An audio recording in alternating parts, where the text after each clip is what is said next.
शहर की ताज़ा तरीन व खास खबरों के लिए अमरावती मंडल न्यूज़ चैनल को सब्सक्राइब करें तथा बेल आइकन को जरूर दबाएं।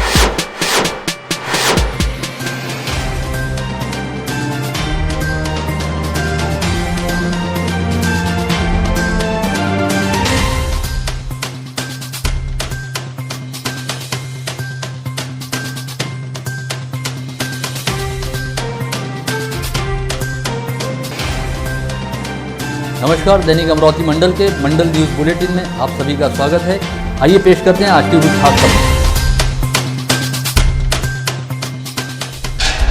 राज्य सरकार द्वारा कोरोना काल के दौरान सोमवार 10 अगस्त को गृह विभाग छोड़कर अपने अधीन रहने वाले शेष सभी विभागों में 15% अधिकारियों के तबादले की प्रक्रिया की गई, जिसके तहत मंत्रालय से लेकर जिला स्तर तक करीब 5000 अधिकारी इधर से उधर किए गए।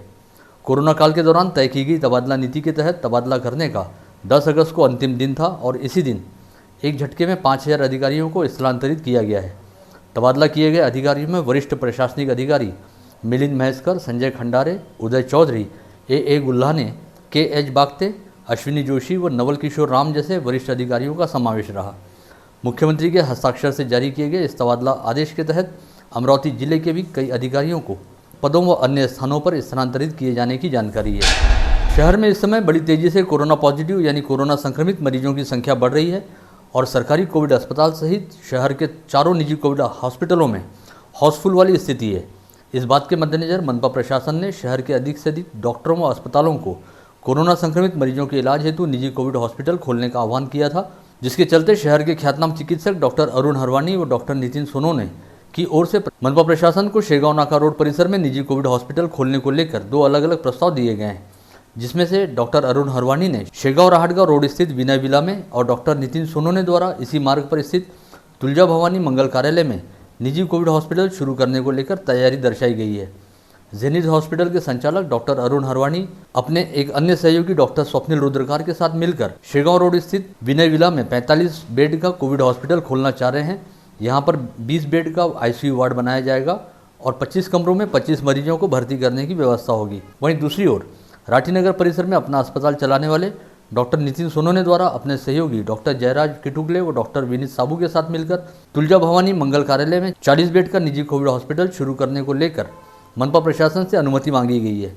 यहाँ पर निचली मंजिल में 20 बेड का आईसीयू वार्ड रहेगा और ऊपरी मंजिल पर 20 मरीजों को भर्ती करने की व्यवस्था 20 कमरों में रहेगी।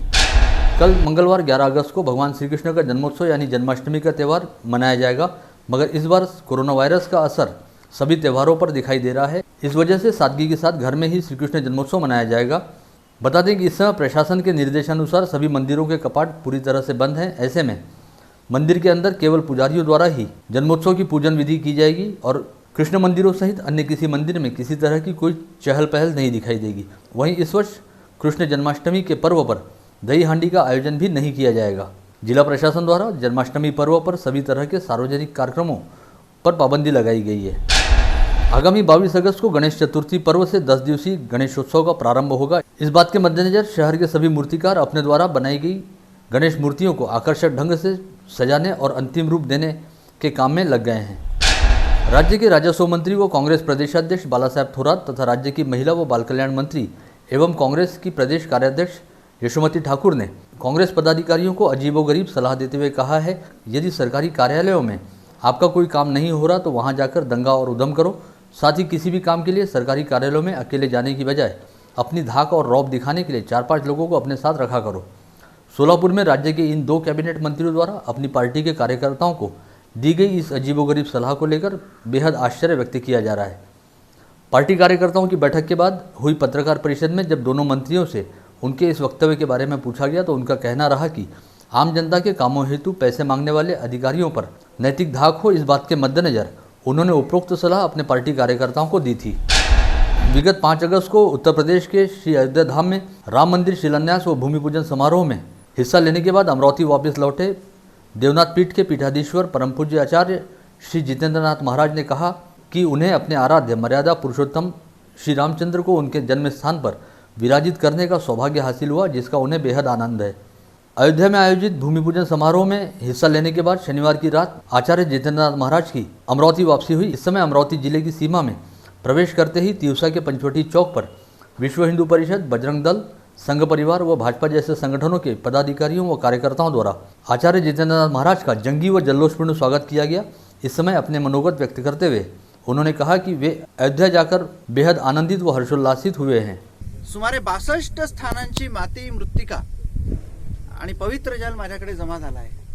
आपला विदर्भातल्या कौंडण्यपूर असो, त्यानंतर अंबादेवी एकविरा देवी असो, अगदी गंगा गोदावरी पासून त्र्यंबकेश्वर कुंभस्थानापासून अरबी समुद्रापासून जेजुरीच्या खंडेरायापासून प्रतापगड शिवनेरीची माती सुद्धा माझ्या गाडीमध्ये आताही आहे। रायगडाची माती माझ्या आत्ताही पण याच्यामध्ये आहे आणि विदर्भातल्या सगळ्याच पवित्र भूमीची माती आहे, देवनाथ मठातली आहे, गुरुकुंज मोझरीची आहे। तर या सगळ्यांच्या वतीने हे सगळं घेऊन चाललो आहे। तुमच्या हृदयातलं श्रीरामप्रेम मी घेऊन चाललो आहे, त्यामुळे हे सारं आपल्या वतीने समर्पित करीन। तुमच्या सगळ्यांच्या वतीने प्रभू रामरायाला दंडवत घालीन आणि या भारतासमोरचे जे प्रश्न असतील ते लवकर सुटू दे। हिंदू समाज हा राष्ट्रभक्त आहेच, त्याची राष्ट्रभक्ती अधिक विकसित होऊ दे आणि जे काही आता आपण राम जन्मभूमी मुक्ती आंदोलनाचं यश केलं तसं अराष्ट्रीय तत्वांच्या विरोधातल्या सर्व संघर्षांना प्रभू रामचंद्र यश देवोत अशी प्रार्थना आपल्या सगळ्यांतर्फे मी त्या ठिकाणी विदित करतो। हाल ही में अखिल भारतीय ब्राह्मण महासंघ व परशुराम उत्सव समिति के संयुक्त प्रयासों से समीपस्थ मार्डी रोड पर संत अच्युत महाराज हार्ट हॉस्पिटल के निकट भगवान परशुराम धाम का भूमि पूजन किया गया था, जहां पर जल्द ही भगवान परशुराम मंदिर व ब्राह्मण समाज भवन का काम शुरू किया जाएगा। इस हेतु मंदिर निर्माण समिति का गठन किया गया है, जिसमें अखिल भारतीय ब्राह्मण महासंघ के जिला कार्याध्यक्ष दीपक मानका को समिति प्रमुख के पद पर नियुक्त किए जाने की घोषणा परशुराम उत्सव समिति के संयोजक श्याम शर्मा ने की है। वहीं मनपा के पूर्व स्थायी सभापति व पार्षद विवेक कलोती ने शहर में साकार होने जा रहे भगवान परशुराम धाम के निर्माण हेतु अपनी ओर से 1 लाख रुपए दान राशि देने की घोषणा की है। इसके अलावा जिजौतिया ब्राह्मण समाज द्वारा अपने सभी सदस्यों से राशि संकलित करते हुए 31,000 रुपये भगवान परशुराम की मूर्ति हेतु दान किए गए हैं। इस समय शहर सहित जिले में कोरोना संक्रमितों की रफ्तार बड़ी तेजी से बढ़ रही है और यह सिलसिला आगे भी बदस्तूर जारी रहने का पूरा अंदेशा है। ऐसे में कोरोना संक्रमण की संभावित रफ्तार को देखते हुए प्रशासन पूरी तरह से हाई अलर्ट पर है। प्रशासन को अनुमान है कि आगामी 1.5 से 2 माह कोरोना संक्रमण के लिहाज से पीक पीरियड रह सकते हैं और इस दौरान रोजाना 300 से 500 के आसपास संक्रमित मरीज पाए जाने की स्थिति भी उत्पन्न हो सकती है। ऐसे में हालात से निपटने के लिए जिला प्रशासन ने सुपर स्पेशलिटी हॉस्पिटल अंतर्गत कार्यरत कोविड हॉस्पिटल में मरीजों को भर्ती करने की क्षमता को बढ़ाने का निर्णय लिया है और अब यहां पर बेड की संख्या को 200 से बढ़ाकर 300 किया जाएगा। इसमें भी 200 से अधिक बेड पर ऑक्सीजन की व्यवस्था अनिवार्य रूप से उपलब्ध कराई जाएगी, ताकि किसी भी आपात स्थिति में हर एक मरीज की जान बचाने हेतु प्रयास तुरंत शुरू किए जा सकें। इस समय सुपर स्पेशलिटी अस्पताल के कोविड हॉस्पिटल में 70 मरीजों को ऑक्सीजन सिलेंडर तथा 8 मरीजों को वेंटिलेटर पर रखा गया, ऐसी जानकारी है, जिनके लिए यहाँ पर रोजाना 400 से 500 ऑक्सीजन सिलेंडर उपलब्ध कराए जा रहे हैं। एक साथ इतनी बड़ी संख्या में ऑक्सीजन सिलेंडरों के संग्रहण और उपयोग को देखते हुए कोविड हॉस्पिटल में अग्निशमन व्यवस्था सहित किसी भी आपात स्थिति से निपटने के तमाम प्रयास पूरे किए जा रहे हैं। ज्ञात रहे कि यहाँ पर मरीजों को भर्ती करने हेतु बेड की संख्या बढ़ाई जा रही है और 300 बेड में से 200 बेड ऑक्सीजन की सुविधा से युक्त रहेंगे। इस समय अमरावती जिले में कोरोना संक्रमित मरीजों की लगातार बढ़ती संख्या के मद्देनजर प्रशासन द्वारा कई डॉक्टरों को निजी कोविड हॉस्पिटल खोलने की अनुमति दी जा रही है और यह अनुमति देते समय सभी निजी कोविड अस्पतालों को अपने अस्पताल के दर्शनी हिस्से में उपचार शुल्क की दरों का फलक लगाना अनिवार्य किया गया है। इसके साथ ही इन अस्पतालों द्वारा किए जा रहे बिलिंग को लेकर एक ऑडिट कमेटी भी बनाई गई है, जो इन अस्पतालों द्वारा वसूले जा रहे उपचार शुल्क पर नजर रखेगी। इस आशय की जानकारी जिलाधीश शैलेश नवाल ने अपनी नियमित प्रेस ब्रीफिंग के दौरान दी। जिलाधीश नवाल ने कहा कि इस समय जहां एक और प्रशासन द्वारा कई निजी अस्पतालों में प्राइवेट कोविड अस्पताल खोलने की अनुमति दी जा रही है, वहीं अब कई निजी होटलों को भी कोविड हेल्थ केयर सेंटर के तौर पर मान्यता दी जा रही है, जहां पर जल्द ही आईसीयू की सुविधा भी उपलब्ध होगी। इसके लिए डॉक्टरों से प्रस्ताव मंगाए जा रहे हैं। सोमवार 10 अगस्त को अपराह्न 4 बजे तक अमरावती जिले में कोरोना के 37 नए संक्रमित मरीज पाए गए। इसके साथ ही अमरावती में अब कुल संक्रमितों का आंकड़ा बढ़कर 3097 पर जा पहुंचा है। जानकारी के मुताबिक सोमवार को संत गाड़गे बाबा अमरावती विद्यापीठ की कोविड टेस्ट लैब से 6, विलासनगर स्थित रैपिड एंटीजन टेस्ट सेंटर से 19 और दशहरा मैदान के आइसोलेशन हॉस्पिटल की रैपिड एंटीजन टेस्ट सेंटर से 12 लोगों की कोरोना टेस्ट रिपोर्ट पॉजिटिव आई है। वहीं गत रोज जिले में एक दिन के दौरान 119 लोगों की कोरोना टेस्ट रिपोर्ट पॉजिटिव आई थी। साथ ही बीती रात स्थानीय जिला प्रशासन द्वारा कोविड अस्पताल में दरियापुर निवासी 77 वर्षीय पुरुष तथा वाशिम जिले के कारंजा लाड निवासी 73 वर्षीय महिला की मौत हो जाने के संदर्भ में जानकारी दी गई थी। ऐसे में अब अमरावती में कोरोना के चलते होने वाली मौतों का आंकड़ा बढ़कर 89 पर जा पहुंचा है। राज्य के पूर्व कृषि मंत्री व भाजपा नेता डॉक्टर अनिल बोंडे तथा भाजपा की जिलाध्यक्ष निवेदिता चौधरी आज फांसी का फंदा लेकर बैंक कार्यालय पहुंचे। इन दोनों नेताओं ने आरोप लगाया कि बैंकों द्वारा किसानों को कर्ज देने में जानबूझकर विलंब किया जा रहा है और बिना वजह दस्तावेजों के लिए इधर से उधर घुमाया जा रहा है। ऐसे में कर्ज नहीं मिलने के चलते किसानों पर आत्महत्या की नौबत आ पड़ी है और यदि बैंकों ने अपने कामकाज का तरीका नहीं सुधारा तो किसानों के गले के फांसी के फंदे को बैंक अधिकारियों के गले में डाला जाएगा। भाजपा द्वारा सोमवार की सुबह यह आंदोलन जिले के तमाम तहसील मुख्यालयों में किया गया। इसी आंदोलन के तहत डॉक्टर अनिल बोंडे व भाजपा जिलाध्यक्ष निवेदिता चौधरी अपने कार्यकर्ताओं के साथ फांसी का फंदा लेकर बैंक कार्यालय पहुंचे। स्थानीय फ्रेजरपुरा पुलिस ने नाकाबंदी के दौरान यशोदानगर चौक पर फर्जी ई ट्रैवलिंग ई पास के माध्यम से सफर करने वाले पारडी निवासी अमोल चंद्रमणि मेश्राम व नागपुर निवासी वाहन चालक अक्षय राज नामक 2 व्यक्तियों को गिरफ्तार किया है। इन दोनों आरोपियों को हिरासत में लेने के बाद स्थानीय अदालत में पेश किया गया और अदालत ने दोनों आरोपियों को कल 11 अगस्त तक पुलिस कस्टडी में रखने के आदेश दिए हैं। मामले की तहकीकात के लिए पुलिस की टीम नागपुर रवाना हुई है। बता दें कि इससे पहले भी ऐसे कई मामले सामने आए थे जब फर्जी ट्रैवलिंग ई पास जारी किए जाने की जानकारी उजागर हुई थी। अवैध शराब व्यवसाय को लेकर पुरानी रंजिश के चलते कल रविवार की दोपहर 3:30 बजे के दरमियान तिवसा शहर के अंबेडकर चौक निवासी अजय बाबाराव दलाल नामक युवक के घर में घुसकर चांदूर बाजार के बेलोरा निवासी अतुल सिंघन तथा अमरावती निवासी नितिन काले व प्रतीक गोंडा ने इन आरोपियों ने परिवार के सदस्यों को रिवॉल्वर दिखाते हुए अजय दलाल पर सपासप चाकू से वार कर उसे मौत के घाट उतार दिया था। साथ ही पड़ोस में रहने वाले आरिफ नामक व्यक्ति को अपने साथ उठाकर ले गए थे। इस मामले में पुलिस ने तेजी से जाँच करते हुए आज तड़के 3 आरोपियों को गिरफ्तार किया है। वहीं आरोपियों द्वारा किडनैप किए गए आरिफ नामक व्यक्ति को अमरावती ले जाकर छोड़ दिया गया था। ऐसी जानकारी थानेदार रीता उइके ने दी है। लॉकडाउन की वजह से सभी स्कूलें बंद रहने के कारण सभी स्कूल बस चालक व मालिकों की आर्थिक स्थिति लड़खड़ा गई है। ऐसे में उन्हें प्रतिमाह 10,000 रुपये का अनुदान दिया जाए, इस मांग को लेकर आज भगवे वादड़ महाराष्ट्र राज्य चालक मालक तथा विद्यार्थी यातायात संगठन के पदाधिकारियों ने नागपुर अकोला महामार्ग पर 1 घंटे तक चक्का जाम आंदोलन किया और जोरदार नारेबाजी की। इसके बाद पुलिस ने कार्यकर्ताओं को गिरफ्तार कर इस मार्ग से यातायात को सुचारू किया। इस समय बड़ी संख्या में स्कूल बस मालिक व चालक उपस्थित थे।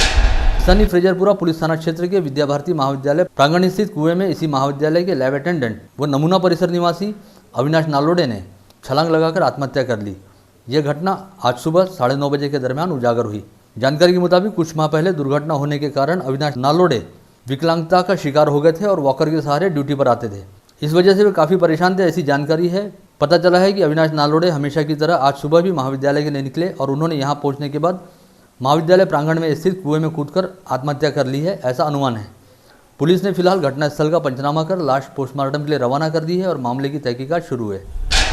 इसके साथ ही परतवाड़ा में भारतीय जनता पार्टी के पदाधिकारियों और कार्यकर्ताओं ने अचलपुर के सेंट्रल बैंक के सामने आंदोलन शुरू किया और चेतावनी दी कि अगर किसानों से संबंधित समस्या को जल्द नहीं सुलझाया गया तो अगले 8 दिनों तक लगातार बैंक के सामने आंदोलन किया जाएगा। इस आंदोलन के बारे में जानकारी देते हुए भाजपा के अचलपूर शाखा पदाधिकारियों ने दैनिक अमरावती मंडल से विशेष तौर पर बातचीत भी की। या ज्या 2 घोषणा महाराष्ट्र शासनाने अलीकडच्या काळामध्ये केल्या होत्या, घोषणा सर्वांगीण लोकप्रियतेच्या होत्या की शेतकऱ्यांना 2 लाखापर्यंत कर्जमाफी व कोणतेही कागदपत्र न देता त्यांना सरसकट आम्ही कर्जमाफी देऊ अशी घोषणा शासनाने केली।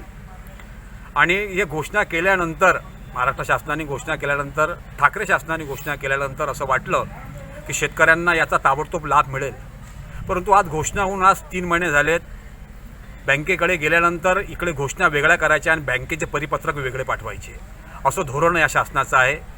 बँकेमध्ये गेल्यानंतर ज्या घोषणाच्या विरुद्ध त्या ठिकाणी परिपत्रक दिसतात आणि त्यामुळे सर्वसामान्य कास्तकाराला सर्वसामान्य शेतकऱ्याला याचा प्रचंड मोठ्या प्रमाणात याचा त्रास होत आहे। आगामी महाराष्ट्र सरकारने सरसकट कर्जमाफी देण्याचं आश्वासन जनतेला दिलं होतं, परंतु हे आश्वासनाला पूर्णपणे महाराष्ट्र सरकार विसरून आज शेतकऱ्यांना कर्जमाफी व जे कर्ज नवीन कर्ज जे मिळायला पाहिजे त्यामध्ये बँका अनेक अडचणी आणत आहेत।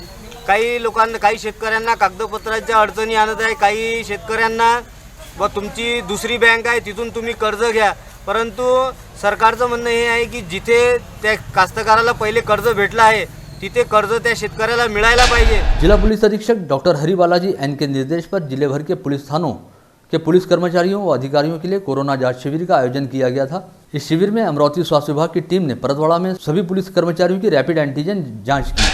हमेशा ही अपने अनोखे आंदोलनों के लिए पहचाने जाने वाले प्रहार संगठन के कार्यकर्ताओं ने आज दरियापुर तहसील के येवदा सातेगांव मार्ग पर पुल के निर्माण की मांग को लेकर पुलिया के पास पूजन किया। उसके बाद प्रशासन की प्रतीकात्मक शव यात्रा निकाली। इस आंदोलन में बड़ी संख्या में गाँव वासियों ने भाग लिया। इस आंदोलन के संदर्भ में जानकारी देते हुए प्रहार के प्रदीप वडतकर ने दैनिक अमरावती मंडल से विशेष तौर पर बातचीत की। गेल्या 25 वर्षापासून लेंडी नाल्यावरील पुलाच्या रस्त्याच्या बांधकामाबाबत वारंवार पाठपुरावा करून सुद्धा पुलाचे बांधकाम होत नव्हते, म्हणून प्रशासनाचे लक्ष वेधण्यासाठी या रस्त्याचं पुलाचे बांधकाम होण्यासाठी आज प्रहार जनशक्ती पक्षाच्या व गावकऱ्यांच्या वतीनं या ठिकाणी हिप्रेत यात्रा हे आंदोलन काढण्यात आली आणि यांनी जर यापुढेही जर या रस्त्याकडे लक्ष दिले नाही तर अधिक तीव्र आंदोलन गावकऱ्यांच्या वतीनं या प्रशासनाच्या विरोधात छेडण्यात येईल। इसी के साथ आज का बुलेटिन यहीं समाप्त होता है। कल दोबारा आप सभी से मुलाकात होगी ऐसे ही कुछ खास खबरों को लेकर। तब तक के लिए नमस्कार।